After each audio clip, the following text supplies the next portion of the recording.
who argued, I think rightly, that you could have someone who was a slave but internally free, who could be more free than the rich man in his palace. And you have American voices that have said the same. Herman Melville. The question is not who rules the state, but rather who rules me. Or Thoreau, famously saying that the Northerners could free the Southern slaves and still be bound by prejudice and many other vices themselves, and they really were not free, because he rightly put it at the internal level, not only the external level.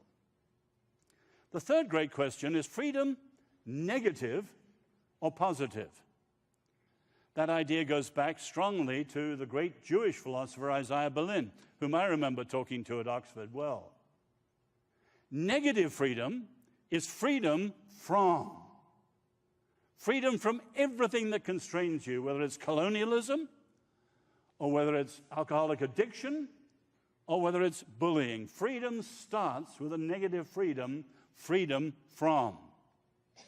But Berlin would argue, for many people that's the only freedom, but that's only the beginning and the half of freedom. So today you have libertarian freedom, freedom from the government over our bodies or over our taxes or whatever. That's purely a negative freedom. Don't tread on me. But positive freedom is the other side of freedom. Not freedom from, but freedom for, freedom to be. And to know what you're for and to be, you have to know the truth of who you are. And you can see today that part of the crisis of American freedom, it's all freedom from and hardly any freedom for. And freedom from is literally unsustainable. So we ourselves, and we have to challenge others to really think through what freedom really is. Secondly, we have to face up to the grand paradox of freedom. We know many of the challenges of freedom. On the Korean War Memorial in Washington, freedom is not free. You know that one. But many people miss the great paradox of freedom, that freedom is the greatest enemy of freedom. And there's three parts to that conundrum. The first is historical. If you condense all the years of civilization into 1 hour, free societies only come in the last 5 minutes, and they're fleeting and transient and brief. Why? Well, you can see how freedom very easily becomes permissiveness and becomes license and undermines freedom. Or freedom-loving people so love freedom that they want to be safe and they want to be secure, and they surround themselves with so much security, they're not free. One nation under surveillance. Or again, not funny, because you're doing it today. Or freedom-loving people so love freedom, they'll do anything to defend it, whatever it takes, including things that undermine freedom. Think Abu Ghraib and many examples like that. And all those three things have been seen in America in the last 20 years. The second part of the conundrum is political. As great philosophers of freedom like Montesquieu or Alexis de Tocqueville pointed out, freedom has two parts, but everyone concentrates on one, not the other. In Montesquieu's word, freedom depends on the structures of freedom, such as the Constitution and law. But that doesn't keep freedom. They may last a long time, but by itself, it doesn't keep freedom. To keep freedom sustained, you need not only the structures of freedom, but the spirit of freedom. And that may only last a generation or two unless it's cultivated. And his great disciple Tocqueville put it very simply, we need the law, but we also need the habits of the heart. From parents to children, from teachers to students, through civic education. But if the habits of the heart are not cultivated and sustained, freedom will go. And the third part of the conundrum is the deepest. the moral. Freedom requires some restraint. It's freedom within a form or a framework.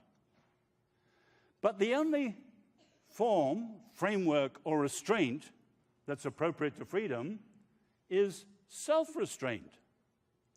But self-restraint is precisely what's undermined when freedom flourishes. And you're back to the way it's undermined. Freedom becomes permissiveness, becomes license. And the net effect is that freedom is the greatest enemy of freedom, and it never lasts. On to a third point. We need to understand clearly the tasks that are required and assumed in establishing lasting freedom. If we look at America politically, they're very simple. But you could equally look at the spiritual parallels to each of these. The first task, in political terms, is winning freedom, the revolution, 1776. But of course, many countries have done that. The French, 1789, the Russians, 1917, the Chinese, 1949. I witnessed it as a boy. They all won their freedom, threw off some ancien regime. And obviously, Christianly, the first task is not winning freedom like that, but salvation and conversion. The second task, ordering freedom, giving it a political and constitutional framework in which it can prove solid. Now, the French didn't do it. The Russians didn't do it. The Chinese didn't do it. They failed at the level of ordering freedom, and their revolution spiraled down to demonic disorder and tyrannies that were worse than the ones they replaced. The Americans, to their credit, did it. And of course, for us spiritually, conversion leads to the framework of living the way of Jesus and walking in the way of Jesus. The third task is the hardest one, which is sustaining freedom. The Constitution came a number of years after the Revolution. But the idea of sustaining freedom, or what the framers called perpetuating our institutions, is the work not of a few years or a few decades, but the running centuries. And the framers gave immense thought to that. In my 30 years in Washington, I've never seen anyone address that at all at the very moment it needs addressing. Now, the irony is that today the notion of sustainability is a buzzword everywhere. Sustainable capitalism, sustainable environment, sustainable development, you name it. But no one talks of sustainable freedom at the very moment it's profoundly needed.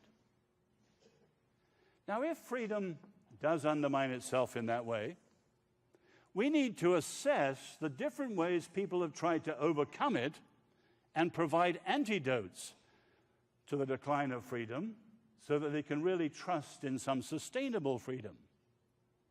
Now, if you raise that question, hardly anyone in the world has tackled it as self-consciously and deliberately and carefully as the American founders.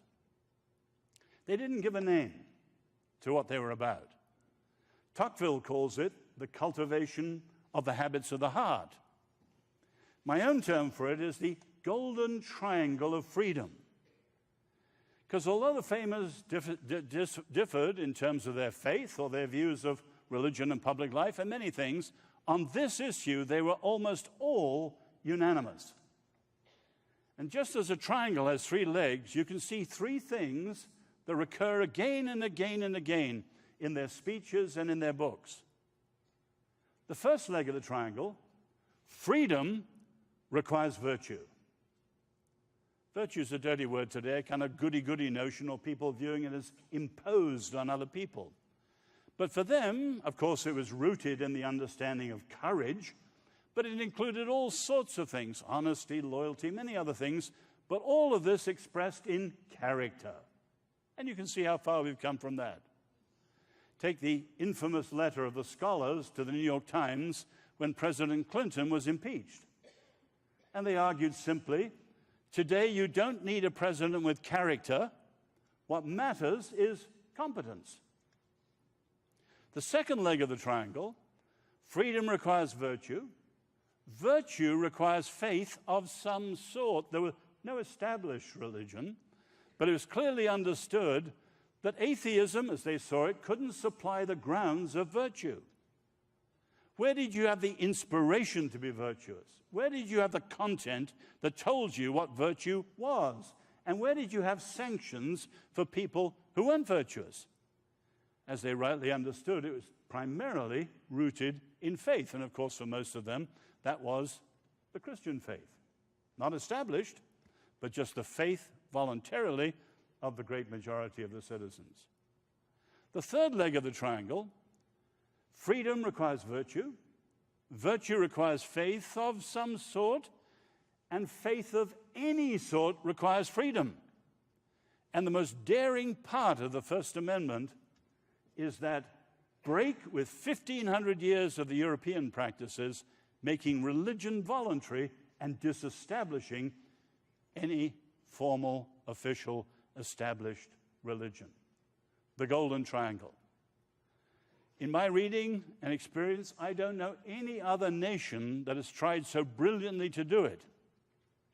And yet today, most Americans couldn't even describe it, such is the neglect. And we have many of our elites who don't agree with it and are openly opposed to it. And because of the framers' failures in things like slavery, or the treatment of the Native Americans, or the treatment of women, they throw the baby out with the bathwater and ignore the best of the framers' understanding, particularly about freedom. One last point to think through.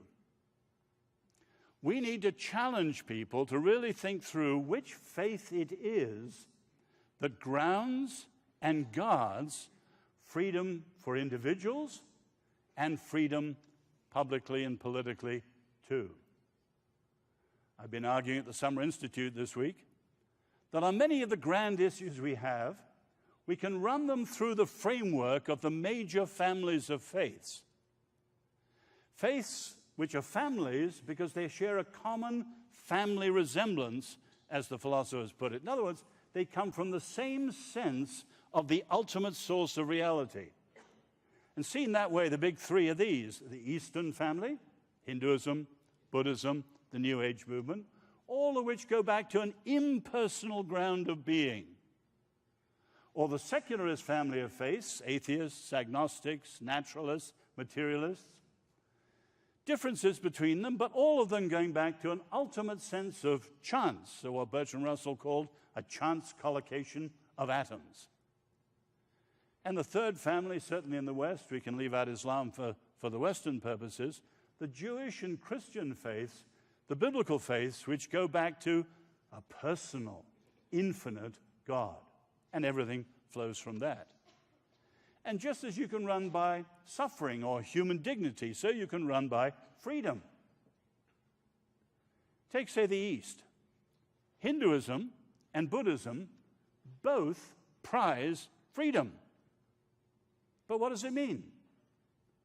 For the Hindus, moksha, or freedom, is not freedom to be an individual, it's freedom from individuality.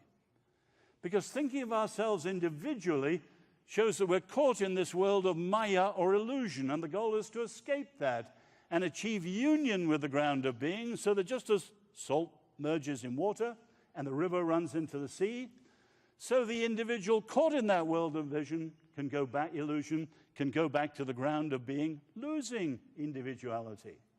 And there is no vision of a restored, liberated human person, let alone a society of justice and freedom. The same is true in a different way of Buddhism. Although freedom here is the attainment of the not-self through the fourfold path and the noble the way to it and so on. So when Buddha was liberated, he didn't say, I am liberated. He said, it is liberated. And he even called his own son Rahula, ball and chain, the family impediments to his individual quest for enlightenment. And again, you don't have any high ultimate view of the human individual person, nor of a society of restored justice and freedom. How about the secularists? You see at the birth of the Renaissance incredible statements by Pico della Mirandola, or later thinkers like Karl Marx, very much in line with modern social constructivism, that there are no givens in reality, so there are no rules in reality, and there are no limits to what we can do as human beings, making ourselves the people we want to be. But the great majority of 20th century secularists had a very different view. Bertrand Russell, whom I listened to as a student, his idea of each of us carrying the world of our own meaning on our own shoulders, and he called it the unwearying atlas. But his view, as he said, was built on the firm foundations of unyielding despair. For Camus, it was the myth of Sisyphus, condemned to roll that boulder up the hill, and down it comes. Up again, down it comes. I rebel, he says, therefore we exist. Or Sartre, his contemporary, we are condemned to freedom. Or the new atheist today, Sam Harris's book, Freedom is an Illusion. You will not find a high view of either human dignity or human freedom in the secularist vision of life. What about ourselves? If we look in the scripture, you see first, freedom is a gift. Freedom is the gift through which we most resemble our great Creator. But it's a gift always exercised in relationship. The word individual goes back to the most indivisible unit. That's not the Christian vision. The Christian vision is the human person. A person who's only a person in relationship with others. And of course, it's not only a gift and a relational gift. For Christians and Jews, it's grounded in truth. There's the framework whereby we move from negative freedom, freedom from, to positive freedom. We need to know the truth of who we are. We need to know the truth of who we're to be in order to become it. And our Lord says, if we follow his way, then we will know the truth, and the truth will set us free. And there is nothing like the Christian faith for its deep and rich grounding and fulfillment of human freedom.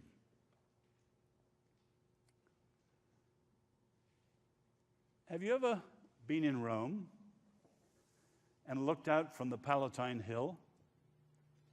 You can see in one glance the ruins of a long-gone kingdoms. And not far away, the remnants of a short, brief, but glorious republic. And very close to it still, the great stone bones of an empire, which for hundreds of years was like a colossus that strode the world. You can just look at it and see how time's arrow flies. And nothing lasts forever. And then you go to Washington, where I'm living now, and you look around. You look at the statues, you look at the sayings and the quotations. It's all power and permanence. And you hear politicians in convention speeches saying, the best is yet to be.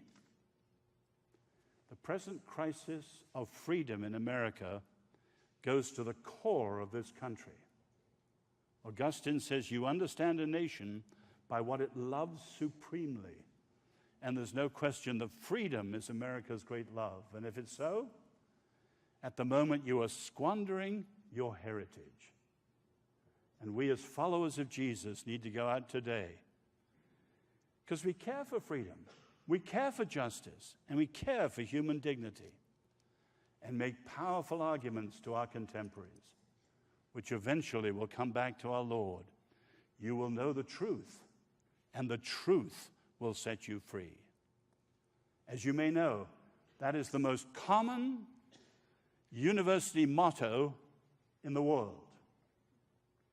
But while the words adorn the world, the walls, the idea no longer animates the mind.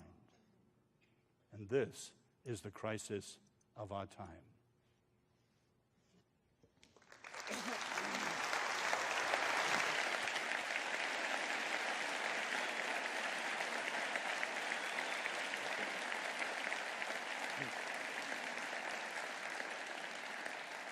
Thank you, Oz, and we all feel very deeply, and thank you for that great oversight. We'd like to join me now in welcoming Dr. Ravi Zacharias. Come on, Ravi. Thank you.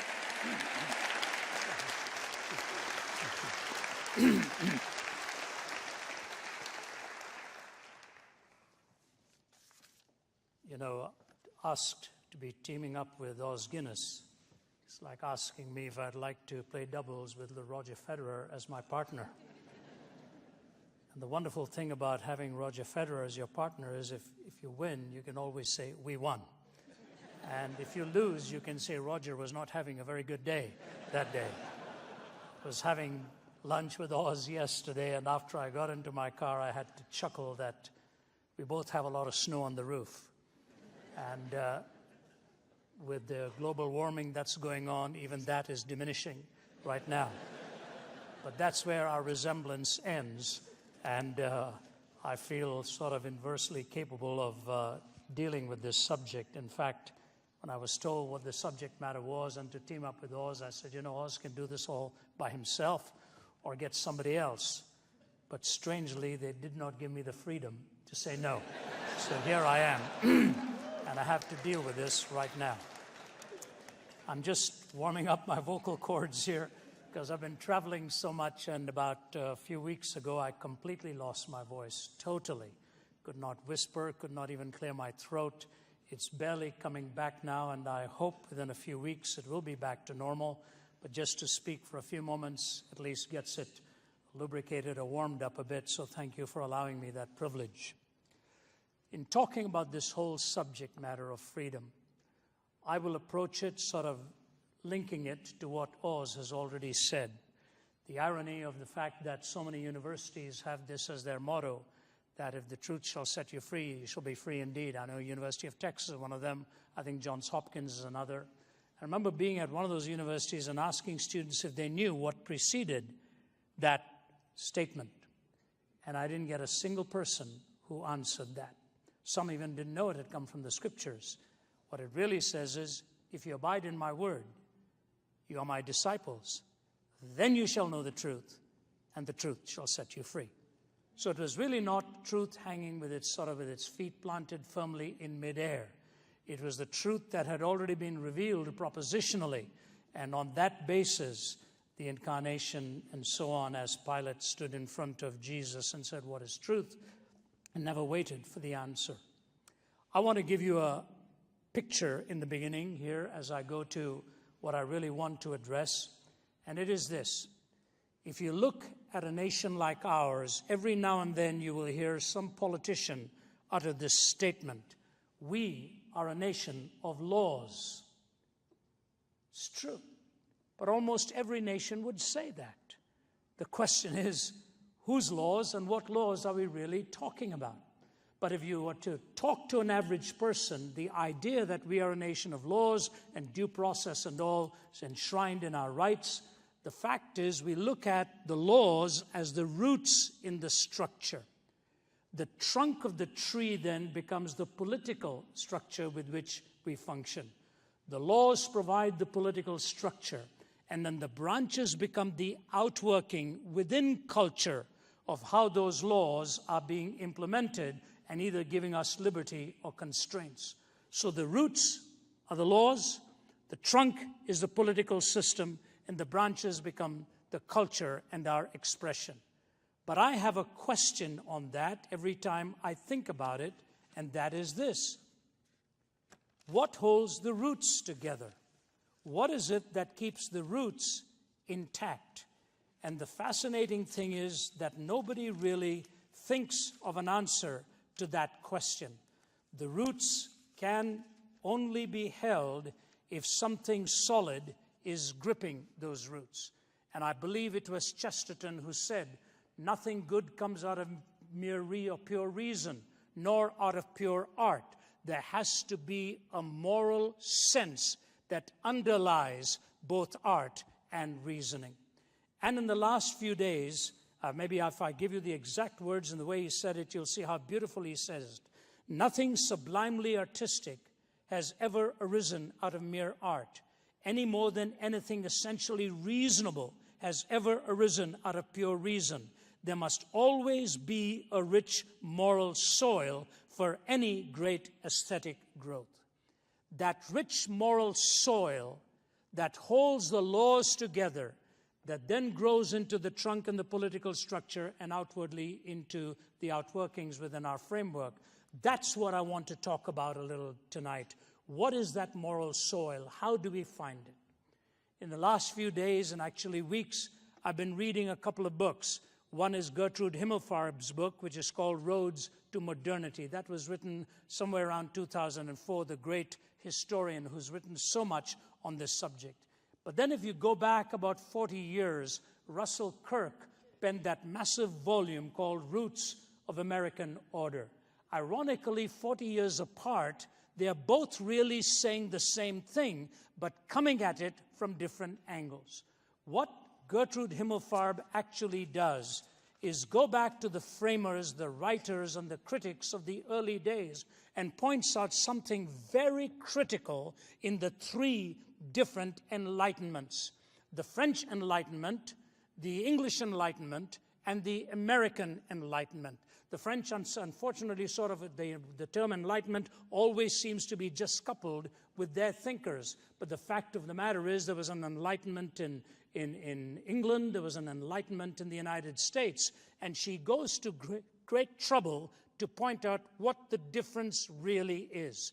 I'm going to put a series of quotations together from her, from Russell Kirk, and from Alexis de Tocqueville, and show you the point they are driving at, and then hopefully I can sustain it with the Judeo-Christian worldview. But here's what she says in the beginning. In the usual litany of traits associated with the Enlightenment, reason, rights, nature, liberty, equality, tolerance, science, and progress. These are the terms that come. Reason invariably heads the list. What is conspicuously absent is the term virtue. Yet it was virtue rather than reason that took precedence for the British, not personal virtue, but social virtues, compassion, benevolence, sympathy, which the British philosophers believed naturally, instinctively, habitually bound people to each other. They did not deny reason. They were by no means irrationalists, but they gave reason a secondary, instrumental role rather than the primary, determinant one that the philosophers gave it. For the French, the rebellion was against the Papist Church and an authoritarian monarchy. Theirs was a reformation against religion. It was a fight for sheer reason. It was in the name of reason that Voltaire declared his war against the church, and that Diderot proposed, quote, to strangle the last king with the entrails of the last priest. But then she goes on. The driving force of the British Enlightenment was not reason, but social virtues or social affections. In America, it was also different, and the driving force was political liberty. But both in England and in America, for both of them, religion was not seen as the enemy. Rather, religion was interwoven into the culture. This is a key point. For the French, the authoritarianism of the Papist Church and the sort of the bullying that came from their monarchic history and so on, both of them were thrown off. What was it? Dickens said something, splendor rode hard on the bony shoulders of squalor as they tightened the screws and tightened the screws and tightened the screws. When the lid was thrown open, both the church and the monarchy were just sort of tossed away from their thinking, and reason became supreme. The philosophers, that was key to them. But now she goes on to quote Tocqueville in the early years of America's founding. I think there's some brilliant comments he makes that I want to bring to your attention. Europeans exaggerate the influence of geography on the lasting powers of democratic institutions. Too much importance is attached to laws and too little to mores. Unquestionably, these are the three great influences which regulate and direct American democracy. But if they are to be classed in order, here's what Tocqueville is saying. I should say that the contribution of physical causes is less than that of the laws, and that of the laws less than mores. The importance of mores is a universal truth to which study and experience continuously bring us back. I find it occupies the central position now in my thoughts. All my ideas come back to it in the end. For the Americans, the ideas of Christianity and liberty are so completely mingled that it is almost impossible to get them to conceive of one without the other. It is not a question with Americans of sterile beliefs bequeathed by the past and vegetating. Rather, it is the living within them in the very depths of their soul. The irony is, this is a Frenchman, along with one other Frenchman, Professor Halevi, who wrote on the fact that for the American mind, religion was inextricably bound with their laws. And so when he's talking about mores, he's talking about exactly what Oz was talking about, the habits of the heart and the moral framework. But today, this loss of the absolute is so pronounced, and the ushering of relativism and the trumpeting of an anti-absolutist position is a given in our academy. So the overthrow of the past, the cultural revolution, what it is actually doing is breaking us away from shared meanings of the past. You must have shared meanings of the past.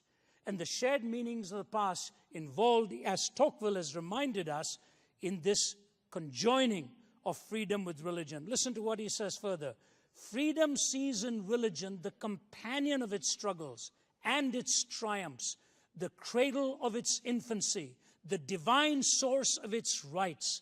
It considers religion as the safeguard of mores, and mores as the guarantee of laws and the pledge of its own duration.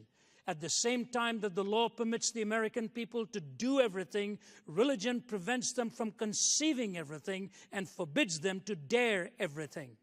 Despotism can do without faith, but freedom cannot. How could society fail to perish if, while the political bond is relaxed, the moral bond were not also tightened? And what makes a people master of itself if it has not submitted to God? Finally, he says this, I do not know if all Americans have faith in their religion, for who can read the bottom of their hearts? But I'm sure that they believe it necessary to the maintenance of republican institutions. This opinion does not belong only to one class of citizens or to one party, but to the entire nation. One finds it in all ranks. This is an amazing set of ideas that he's put together for us. Now, I want to draw just two conclusions before moving to how I think this can only theoretically be sustained. It is this.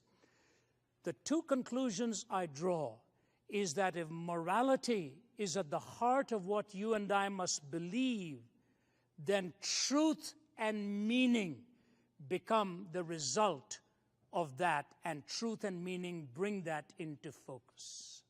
You see, for a nation like Russia, where God was evicted and the last act of Stalin was a clenched fist towards the heavens, it is fascinating how little truth actually matters to them. You may remember years ago in that tragic downing of the Korean airliner 007. I remember the very number of that flight because my wife herself had taken that same flight many times.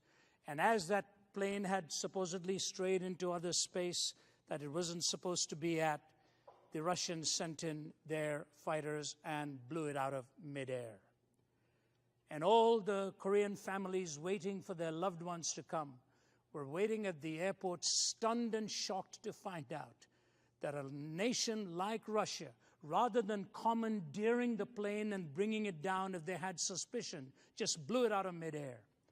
I'll never forget the conversation between William Safire and Vladimir Posner of Pravda, what happened after that. And in this live discussion that's going on, Posner looks at Safire and says, Mr. Safire, you know very well what was going on there because their lights were not on. Safire says, that is not correct. The lights of the aircraft were ordered to be turned on, and they were on. Posner says, no, they were not. And finally, Safire says to him, just before the trigger was pulled, did you not have one of your pilots commenting that the lights were on?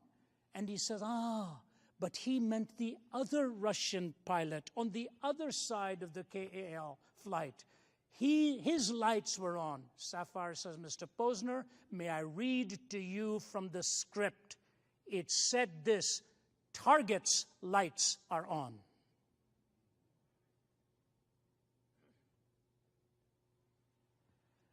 Vladimir Posner was a reporter for Pravda, which means truth.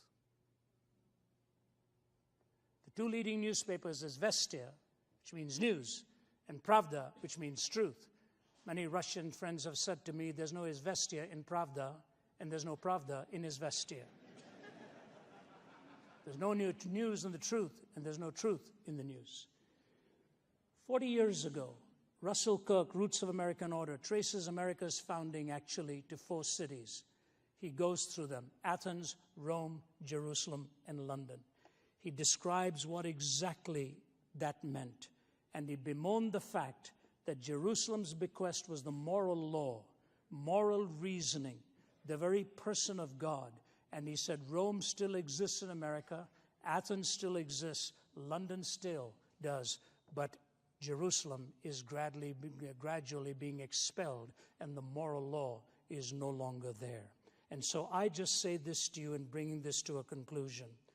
What did the moral law serve in the founding of this nation, as it did even in the Old Testament scriptures? When you go back to the beginning of time, there was only one law. Don't eat of the tree of the knowledge of good and evil, because on the day you eat of it, you will surely die. Very clear prescription. What did it mean? Don't play God. Don't become the definers of good and evil. Very simple. Don't play God, because on the day you do it, you're going to die. Satan twisted the whole thing and said, look, the reason he's told you not to do this is because when you eat of it, you will be as God, knowing good and evil. That's exactly what's happened in our nation today. Every one of us is playing God and denying that a transcendent, moral, infinite, uncaused being actually exists. We have deified ourselves in the process. That's precisely what has happened. Eating of the tree. You know, when you look at the healthcare law, one of those marvelous laws which was read after it was passed. And in that law, thousands of pages. Why is it we need so many laws to govern us? Because we violated that one law. Every law now dies the death of 1,000 qualifications. And so the moral law of God was just one prohibition. The second stage of it was Abraham, the man of the tent and the man of the altar. That was the law by which he lived, the law of faith. That this world is a world in which we are pilgrims. There's a transitoriness to this. But wherever he went, he built an altar because life at its core was sacred. Lot did not do that. And so from the moral law, we move to Abraham's example, the man of the tent and the man of the altar. And then we come to the third stage. This is critical, the Decalogue. Thou shalt have no other gods before me. What preceded that? I am the Lord your God that brought you out of the land of Egypt. Therefore you shall have no other gods before me. The primary condition to which you and I are called is the condition of salvation and redemption. We cannot be a righteous nation until we are a redeemed nation. The salvific process was indispensable to the Decalogue. The moral law came after the heart could recognize that it needed to be transformed. The transformation of the human heart leads then to righteousness and ultimately to worship. That is the logical and the chronological sequence of redemption, righteousness, and worship. And so I say this to you. Why is that redemption necessary? Because first, there was a deep description of sin. Nobody likes to hear this anymore. So I say, all right, let's call it violation of purpose. So a 21-year-old man walks into a room and kills people 2 to 3 times his age and sits there for an hour watching them. And I say to myself, what is going on in the mind of this young man? Beholding people who came to pray, to read God's word, who knows at their stage in life what struggles and pains were already etched into their consciousness, and now to be gunned down by a man like this. Oz often says in our discussion that catastrophic evil like this forces us to define the very term what we mean by evil. The first line ever published in North America, the first line ever printed in the New England Primer said this: in Adam's fall, we sinned all. That was the first line. And Muggeridge used to say the depravity of man is at once the most intellectually resisted fact at the same time that it is the most empirically verifiable. It's a fact. Number two, the condition. Number one, the condition. Number two, the answer. There is no other worldview.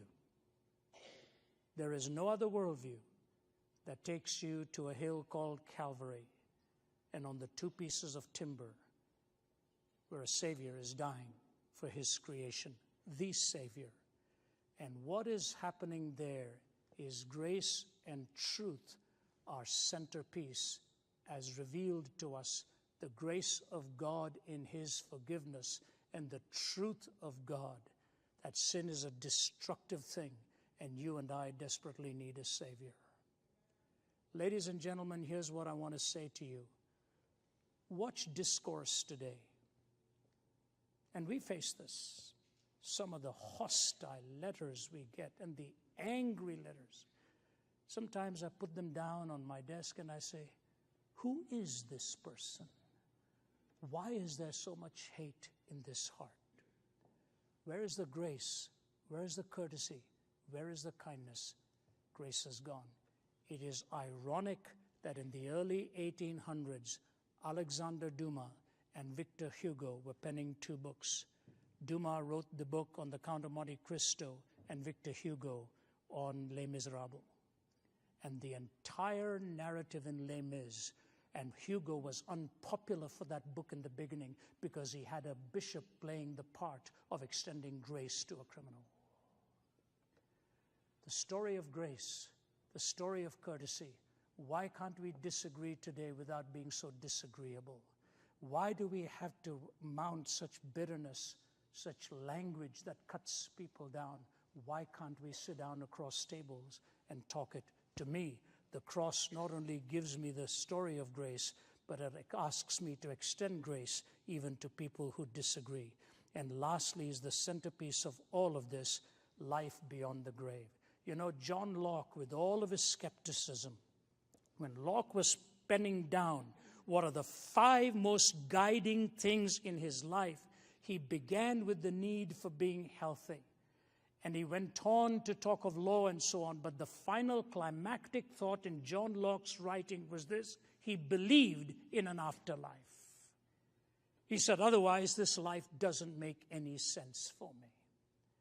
And so you take the gospel story, you take the place of the law, and you put this all together and say true freedom cannot exist unless it is rooted in morality. Morality cannot exist unless it is based on transcendent truth. And the transcendent truth of the Judeo-Christian worldview, even Gertrude Himmelfarb mentions that, as does Russell Kirk, gives a whole chapter on the beauty and the glories of the Christian message. I close with one simple illustration, and that is this. Just this week, the founder of Freedom from Religion Foundation Anne Nicole Gaylor passed away at the age of 88. And, she did what she wanted to do. And there's a list of all of her accomplishments, some of them quite astounding. And she asked her daughter not to have a memorial service of any kind, and also that she had no hope in the future life. She quoted Bertrand Russell, "My body is going to rot once I'm done away with." But then she added this qualifier: that's what makes life precious. Wow. Not true. Not true. Her life proved that all life was not precious to her. What she really meant was time was precious, or her life was precious. Unless we recognize the intrinsic worth of every life, we cannot make the statement that life is actually precious. Life is precious because it is the gift of God, and life does not end with these 80 years and 10. Augustine lay dying in his 70s. People were coming to his bedside to have him pray for them. 2 great books by Augustine, Confessions and The City of God. He brought his own soul for cleansing, and the city of God that he looked forward to, whose builder was God himself. If we look to an eternal city, and if we want to build our cities with truth, liberty, and righteousness, we will need the transcendent perspective of what the law can do and what the law cannot do. What the heart needs desperately is regeneration, and the hope beyond the grave ultimately brings complete justice as well. Liberty is a precious gift because life is precious, given to us by God himself. Those are my thoughts for you tonight. Thank you.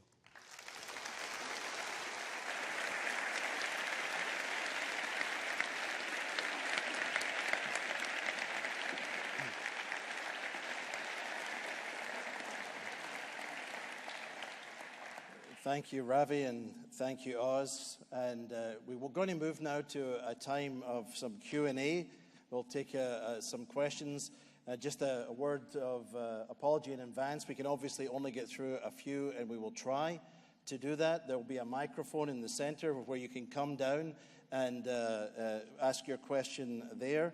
And we do ask that if you do come and ask a question, please, no speeches, no long 3-point sermons. And please don't ask Ravi or us tonight, are we absolutely free or are we predestined? That is not on the agenda tonight. Although I did say to Oz at the beginning, the two of you have been traveling the world so long, I know you've got this figured out, and everybody would like to know, but we won't go there tonight. So please, pass on that one. If you would, keep it relevant to this topic so that we can have just some questions on this. We do want to think about freedom. And maybe if you just come and line up while we're doing that, I'm going to ask a question of our both gentlemen tonight, just to begin us off. So if you get a question and you want to come down and line up, we can maximize the time. But Oz and Ravi, in both your respective ways, when we think of people coming with sense of hope, they look at times, changing times in culture. We've all seen the world change rapidly around us, but we also know from history, what should we actually be doing? I mean, many people, we get the ideas at times we see around us. We think of Germany during the Bonhoeffer years. We think of Christians living under communism. Even things today where life seems constrained. What would you say to us, or what would you like to say practically that people could go out of here today in their churches or in their individual lives? What should they practically be doing to make a difference into today's kind of climate and bring as agents of hope in a sense? Oz, I don't know if you want to take the first shot and then give Ravi a second to let us. Is it possible to turn up the lights? I'd love to see the audience. We are being asked if we can turn up the lights so we can see the audience a little bit. There we go. One of the questions I get asked a lot is, how on earth could the German Christians have caved in to National Socialism? And if you've ever looked at that period, the answer is actually very simple. If you understand the temper of the times, you can see the roots of cowardice, why they caved in. And if you look at much of the Christian church in America today, you have a similar temptation to cowardice. And I would say, Stuart, this is a time like Athanasius, Contra Mundum against the world, where he was exiled 5 times by the emperor, but kept coming back standing for the faith, or Bonhoeffer, the Barmen Declaration. This is a time for Christians with convictions. They know who they believe, they know what they believe, why they believe, but they have courage. And we've got to practice the way of Jesus with gentleness, compassion, grace, but courage. That's what I would say. Thank you. Ravi?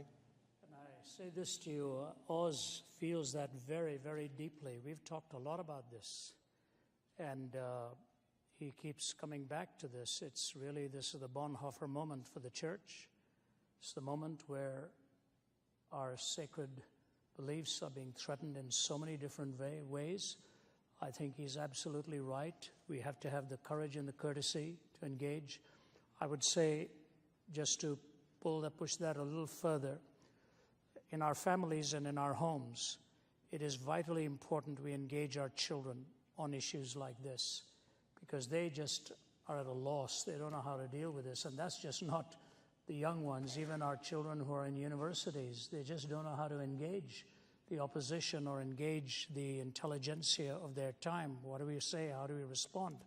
I had a student from the University of Toronto who was in a PhD program who phoned me one day, and he said the professor began his course by saying, "My goal in this course is to knock God out of you. Because I'm laying it before you. It's to knock God out of you. If you don't like listening to this, you don't have to attend, and I will be glad to sort of give you a passing grade or give you some other assignment, but I really think so seriously about what I want to talk about here that this is precisely the goal that I have in mind." The student phones me and he says, "What am I going to do with this?" I thought, really? I mean, I lived in Toronto for many years. My wife's from there. My wife's Canadian. And I thought, my goodness, in a city like that, a historic university like that, that's the goal. How do we raise our children? How do we talk to them? How do we engage them to show them what the challenges are, how to graciously counter this? And it's not always just giving answers, it's asking questions as well. And we as a team go into some of the most hostile settings there are. And I find it very ironic.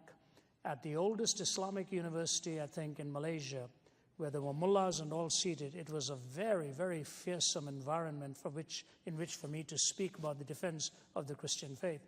They were kinder and more courteous in giving me a hearing there. Sometimes in the West, that is not always being accorded. I'm just shocked at the changing ways in which people are responding. And now even just recently in Romania, speaking to members of the Senate, and just about 2 weeks ago when I was there, he said, "This is the first time God has been mentioned in these chambers. This is the first time prayer has been prayed in these chambers." Many political leaders came up and spoke and said, "We want you guys to come back. We want you to come back and minister to us." Those who evicted God find out the cost of what it meant for their cultures. We've had the presence and the freedom of this, and now we are evicting him, and we are not thinking of the consequences of what all of this means. So standing on the shoulders of what Oz is saying here, courage for this hour, and I'll say carry it into your families to teach them what the Christian faith is all about, why it is coherent, and how to answer the questions that they're being challenged with. Thank you, Ravi. All right, young man, it looks like you're the first person at the microphone. Please go ahead. First, thank you both for blessing us this evening and coming and speaking with us. Thank you for coming tonight and blessing us with your words and wisdom that you have for us. And looking out onto this crowd of young people, I would like for you to give us some type of idea, if you were my age or younger, in our shoes, how would you take the information that we received tonight and take it to our smaller communities and make impacts there? Like for me, I come from a place called Murfreesboro, about 22,000, 25,000 college kids in a very small area. And so how do we take the idea of freedom and what is freedom and change maybe the mentality they have or try to share that with them? I just want to know what Oz or Ravi would do if you were my age and had this information. Thank you.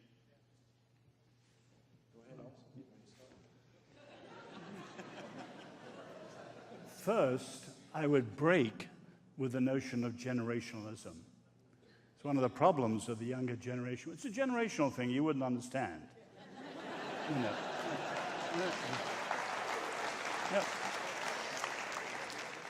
But there's something very profound by it. It's the new relativism. It's the new mistrust of authority. It's the new corrosion of tradition. We've got to get that generation to really pass on the faith. And actually what we want to pass on is the same old thing. People need to know the Lord. They need to have deep theology. They need to have a thought-through Christian worldview. They need to have a sense of individual calling. They need to have brothers and sisters who'll stand around them for a lifetime, not networking, but a real fellowship group to hold them accountable. And these are actually the same things every generation needs.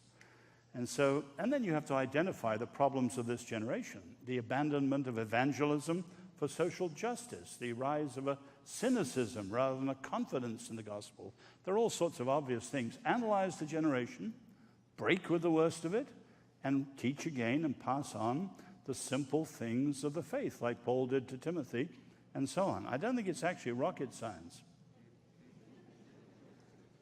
Two footnotes to that, too. The means through which young people engage today is sometimes very different out here. I'm a reader. I'm not a viewer or a watcher. I hardly watch anything. I just read. There's a good T-shirt I saw in Thailand. I don't even know if he understood what it meant, but this guy was walking on the street and it said at the back, "Don't judge a book by its movie." And I think it's very important to be able to find the means through which you gain their attention. Hollywood is very sharp in this. They know how to propagandize and how to impart ideas in the subtle form of a story. The existentialists were brilliant in this, in the way they wrote plays and the way they wrote stories. So maybe in your group it'll be great to find the kind of narrative in a story form and then open it up for discussion. It will get much more anchored within their own thinking. I think for the young who prefer to go through the eye gate, that would certainly be one way in which you can have that impartation to them. The second thing I would say is in dealing with the young is the more you ask questions, the more you open them up within their own assumptions. And it is the assumptions oftentimes that are flawed. And I think those assumptions are the ones that you can interact on, but it has to be one drop at a time. It doesn't really come wholesale. I know as a family man that it is easier for me to talk. It was easier for me to talk to my son while we were watching a baseball game, when everything we talked about seemed incidental to what was going on out there, and it was easier for him to absorb that than in a purely didactic setting, saying, "Now I want you to listen to me. Here's what I want to say about such and such." If you find the setting in which there's a greater degree of being disarmed, they are more likely to listen and apply that. These are just some practical clues, but first and most importantly, I want to commend you for having that desire to try carry that on and find that contagious spirit. That is what we have for the hope of the future. Well, one other thing I was just going to say, and that is triggered with what Oz was saying here. When I travel overseas, I find young people are really taken up by social causes of justice and need and so on. And when you take them into those settings to see the world of need, then point out that oftentimes the exploitation of those people at the hands of very corrupt hearts. So the heart has to change somewhere along the way. That's what Matthew Paris said in his own article, that all of these NGOs, Matthew Paris is an atheist. He says, and I'm challenging my own assumptions, he says the change of heart seems to be indispensable if benevolence and charity is going to make a difference in people's lives. Take them into practical settings, appeal to that sense which they already have, justice, mercy, compassion, and show how the change of heart is needed. These are just some practical ways in which you can work it into their thinking. I think, as do you ever come back? Oh, we're on a roll here. Okay. Yeah. Okay. One PS. Since you're all here probably very interested in apologetics, I would just add a passion of mine. We need to understand the modern world not only in terms of ideas. Apologists are great on philosophies and ideas. They're not so good on the impact of modernity. In other words, everything produced by the Industrial Revolution, right down. Ravi, you said you're a reader, but you have a BlackBerry, And all the studies show that everyone lives 50% of a day before the triple screen, as it's called, the television, the laptop, or the smart device. And the impact on our thinking is very, very profound, as you know. And we're supposed to discern, test the spirits. We need to have a much greater understanding of modernity, not just modernism and postmodernism. We need to go beyond ideas to see how we're being shaped. So be transformed by the removal of our minds.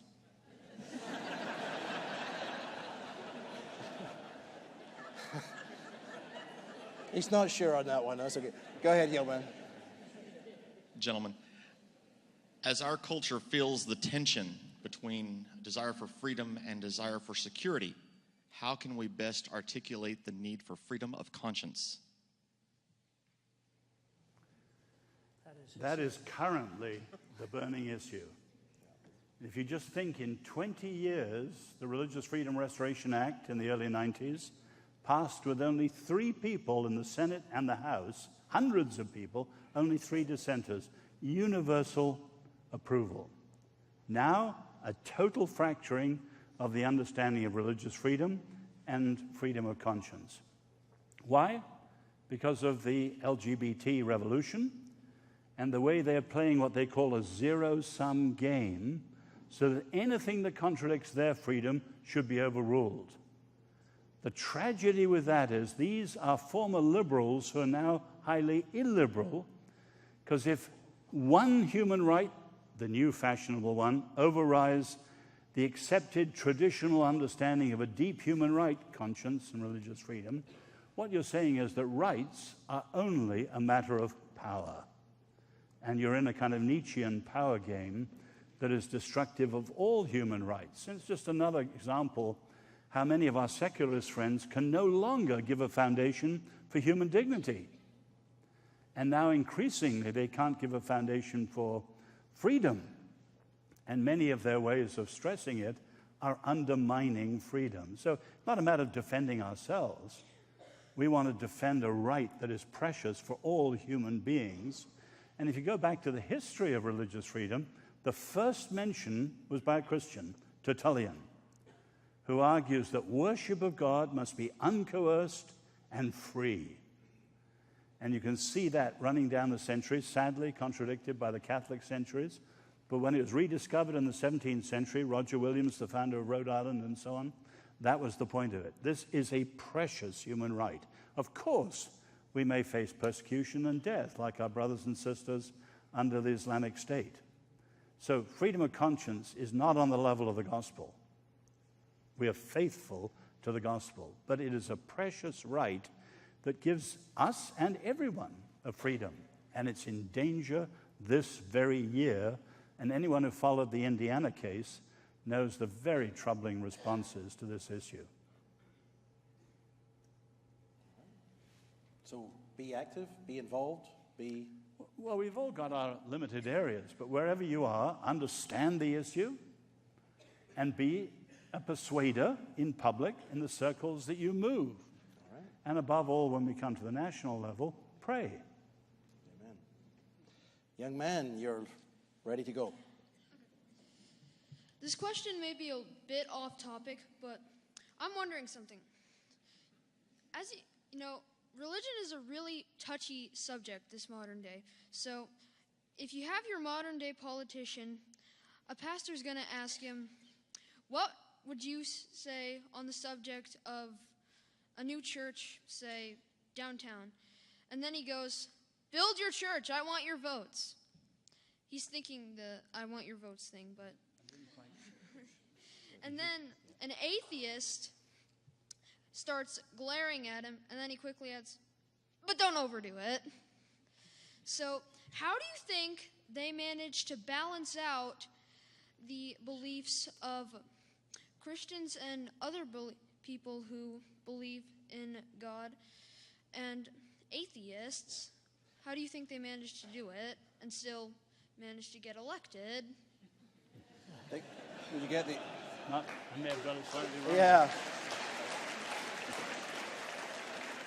essentially, the young man is asking about the freedom to believe and not to believe, and someone gets elected giving maybe favors to a church, but then how do we balance these conflicting voices? It's back to the religious liberty question of the person who doesn't believe aggressively and the person who doesn't. Is politics just a sort of a neutral art of throwing dogs to a bone? Great question. Very, very quickly. Or bones to a dog even? What? Sorry. Very, very quickly. Worldwide, we've got two massive problems: state oppression and sectarian violence. Now, in countries like the United States, where they had a pretty good system until recently, you can see two competing visions that I think are becoming extreme. One is those who argue for a sacred public square. In this country, it's many people who want to impose Christian things everywhere, like school prayer. You have California schools with 90 religions in one school. What on earth does Christian school prayer have in that sort of situation? But you've got proponents of the so-called sacred public square, and then on the other side, this is what you're referring to, proponents of the so-called naked public square who are driving the whole business out.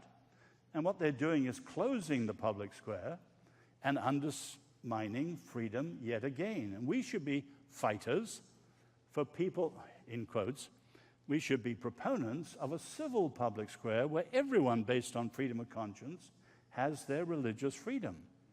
Not just us. I remember a Jewish journalist said to me in the 1980s, I know about evangelicals, he said, they talk justice, but what they really mean is just us. And we've got to be seen to be fighting for the common good, everyone's freedom to enter the public square. And that's a huge issue. That's a tiny, brief answer. Which is the very thing we're battling with in the country at the present, right? The idea of what is the common good and can we find a shared future together? Ravi, did you have anything to add on that? Well, I think one of the things that, at least up till this point, in these countries, there was the freedom to believe or to disbelieve. Where's the young man? Are you homeschooled? No, sir. No. Boy, you sure sound like one. You're very, very, very articulate. You're so articulate in that. I remember being in one major country. I go to so many countries, so I won't name it. And I was sitting with their minister of religion across the aisle from me. And he was asking me why I was coming there. And I said, yeah, I was being invited by the universities, and they were of that faith, predominant faith, and 80 to 90% of them were of that worldview. He said, oh, are you coming there? I said, yeah. And so we started talking. And then he made the fact, he said, well, how much will you be discussing your own belief and so on and so forth? I could see he was getting a bit nervous about this. I said, can I ask you something? You talk about the freedom that you do have in your country. Do you really have the freedom to disbelieve as well?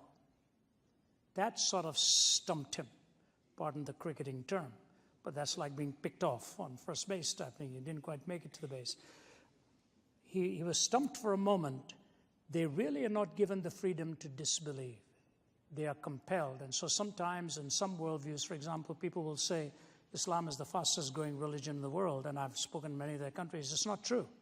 It's the fastest growing enforced religion in the world, because in many of their countries, they are not given permission to disbelieve. It's changing quite rapidly in some of these countries because they are fed up. Some of the young people are fed up of what they are seeing happening by the extremism within their worldview.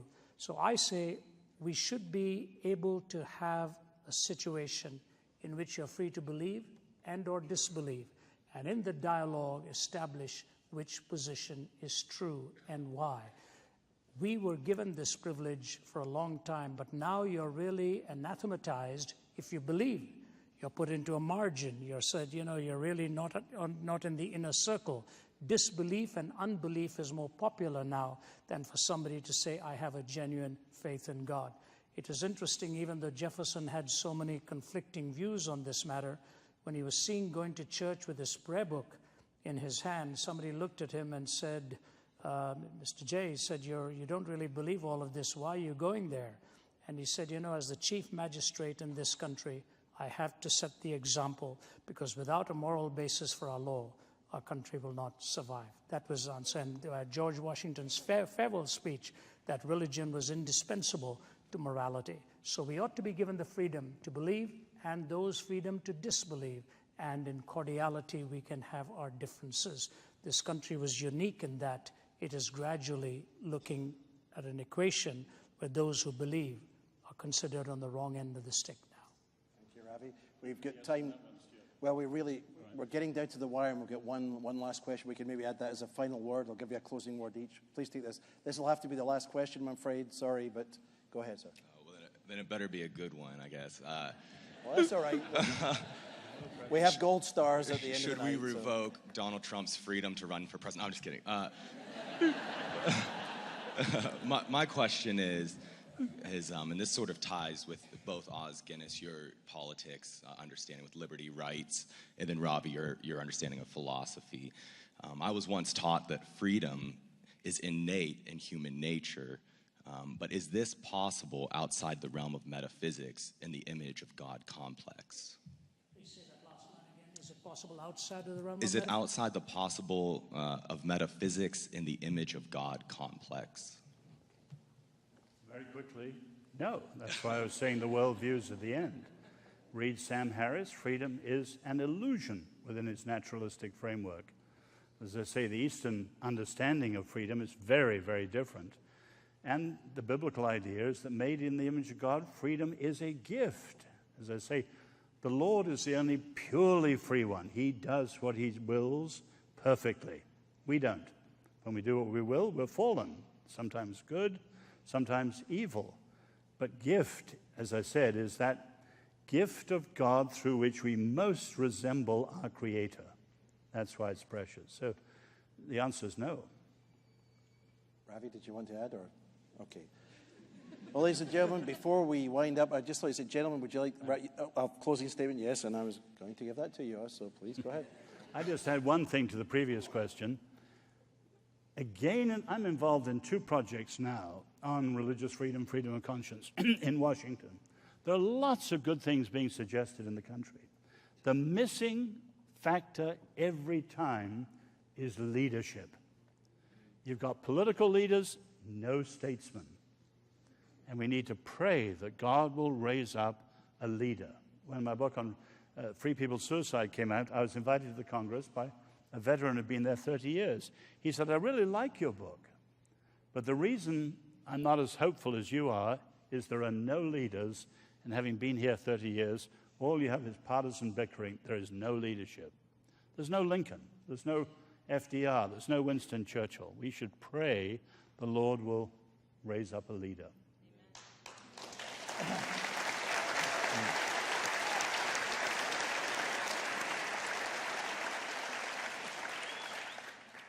I think, to my way of thinking, this tragedy is so far global right now, even in the world.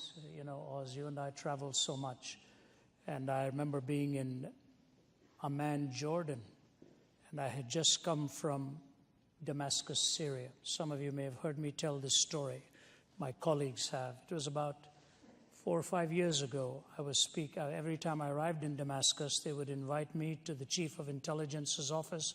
He'd be flanked by all the generals, and for what it was worth, they'd have some baklava in the front to give you the sweet. It was a very intimidating situation. Nobody ate. We were always just being questioned. And he would look at me always and then say, Mr. Zacharias, he said, thank you for coming here. Don't get involved in the politics of the region. And he'd give me a very stern look. And I said to him, you know me, sir? I don't. He said, yes, and you are very welcome here. I said, I have a question for you. What do you think is happening in this part of the world, or what do you think this part of the world looks like? This was before any of the turmoil had begun with ISIS and Mubarak and Gaddafi and the others and so on. All that overthrow had before that. He looked at me and he said, I give this part of the world no more than 5 years and the whole place is going to blow up. I said, you mean that? He said, yes. And that's all he said.